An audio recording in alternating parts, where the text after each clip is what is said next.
Hi, dreamers. This is it.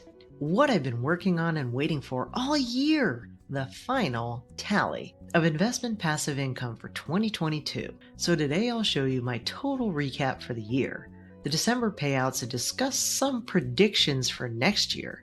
And at the end, I'll make one new announcement and also tease some future Dividend Dream announcements that I'll be making over the next few months. So without further ado, let's dive in. So as you can see, in December, I got $4,576.83, bringing the total quarter to $20,154.07. And so as we look at this in December, you can see that the main week was week 3 with $2,722. Let's take a look at the detail. I got $10.27 from Devo, $23.67 from UPS, $89.35 from Fortis, over $413 from Pfizer, $57.57 from J&J, almost $105 from Southern Company, $68 from Microsoft.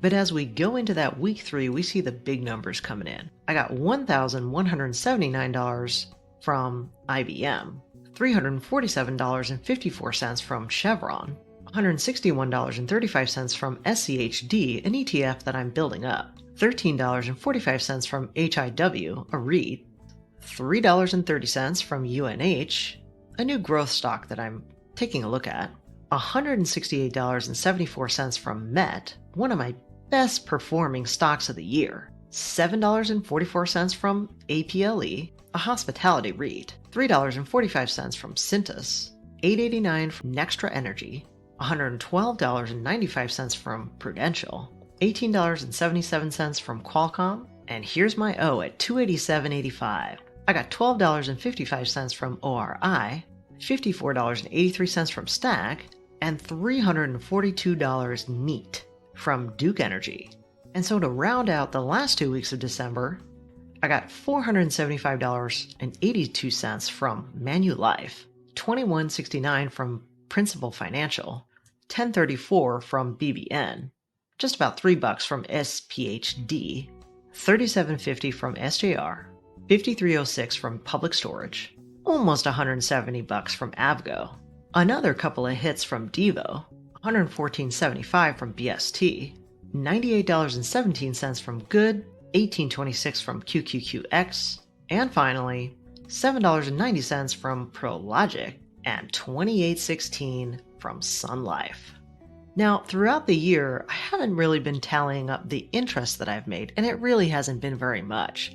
But next year I might be collecting more interest, so although I didn't add it to my dividend totals I just showed you, I'll add it into my total passive income for the year. And there's not a lot here, but across my brokerages and high yield savings, it's a minimum of $86.80. And so here it is, the final cumulative passive income chart for the year. And as you know, in 2021, my total income was $51,680. And so the grand total for 2022 is $75,056.68. And I don't know about you guys, but I just have a tremendous amount of satisfaction taking a look at this chart. Just breaking the $75,000 mark is a huge milestone for me. Let's take a look at this from a quarterly perspective. So here you can see Q1 at $16,754, and by Q2 I had broken $18,196. For Q3 I had $19,865, and finally this last quarter at $20,241. And what's interesting is when you compare Q4 of 2021 at $13,253 to this year's last quarter of $20,241. And as you guys know, my goal is to get to $100,000 a year. And so that means that I need to grow this amount from $20,000 every quarter to something closer to $25,000 every quarter. And when I get there, that's when I can really start feeling financially free. But hey, I'm going to celebrate the wins from this year and just sit back and maybe even have a cocktail while I stare at that number, $75,000 $56.68. Cheers, everyone.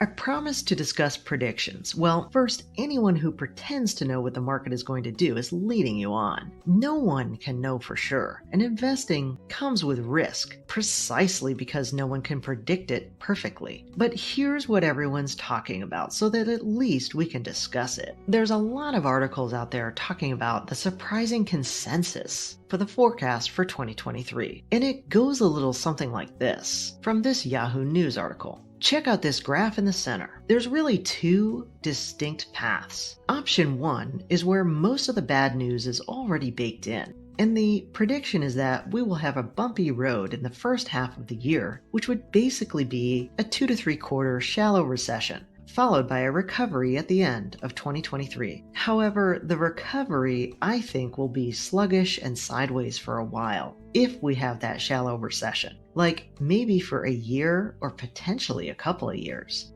In this option, a portfolio like mine will be great because it's a cash flow defensive play. But if you're not already in the defense position, it's likely a little late to get in that crouching stance. Not to say you shouldn't do that for a more long-term play, just know these stocks could be slightly overplayed in the near term. So in this option, option 1, we would return to growth in maybe 18 months or so. Let's talk about option 2. Option 2 is that we stay up but get really bumpy in the first half of the year, and then earnings come in weaker than expected in 2023, and we go down in late 2023 and have a deeper and longer recession. In this scenario, the drop would be more significant, which you can see on this graph. I think it could be anywhere between 15 to 35%.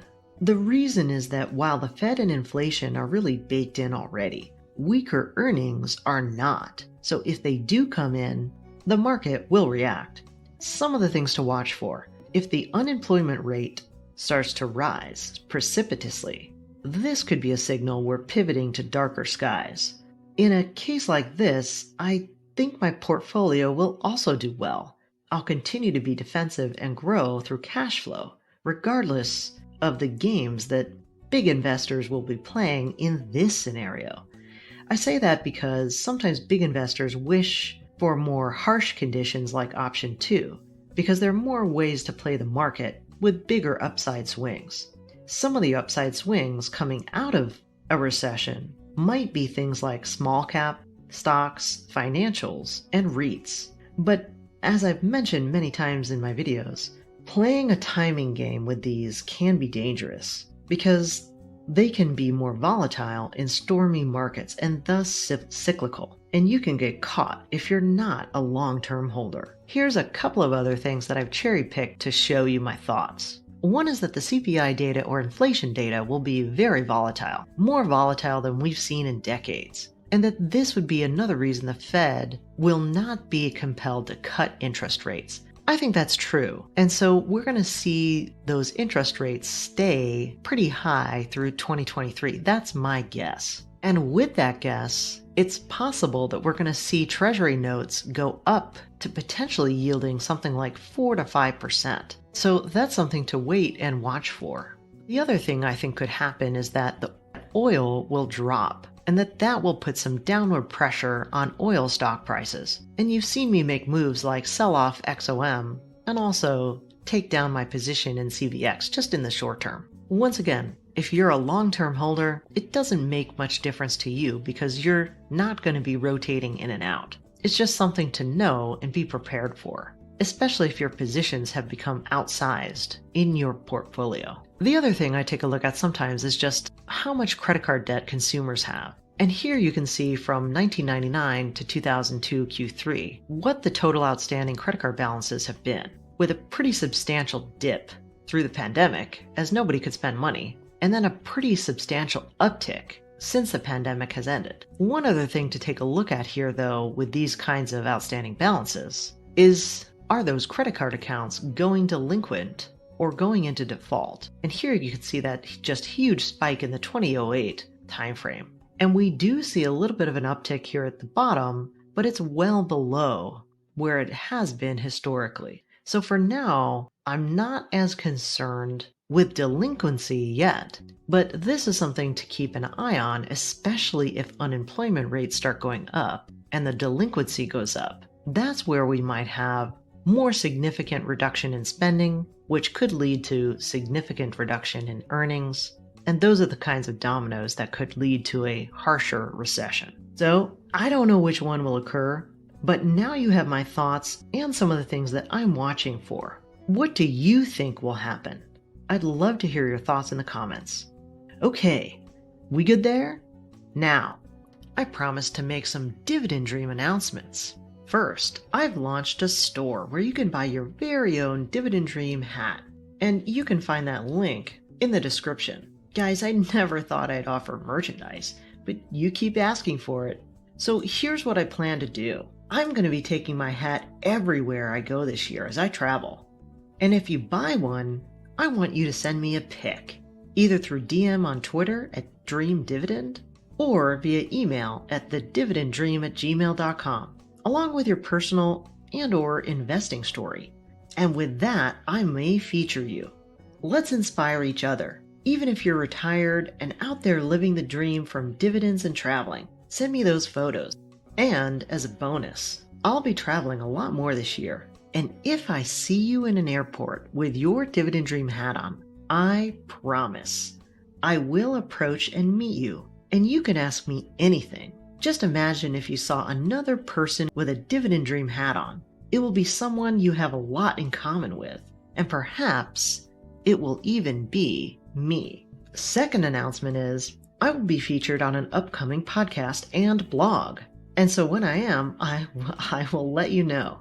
And last, I've had some investing platforms reach out to partner with me, and I won't do it unless I actually believe in the company or service. But one that has approached me recently is Seeking Alpha. So I'll be using their premium account to show you more of what I look for as I navigate the investing waters in 2023. And I think that'll be very beneficial to you. Well, phew, that's it for today. I hope you enjoyed this dividend income update. As always, I encourage you to do your own research, then implement and learn by putting it into practice. And as a reminder, I'm not a financial advisor, so keep in mind these videos are for entertainment and inspiration only. I'll see you on the flip side.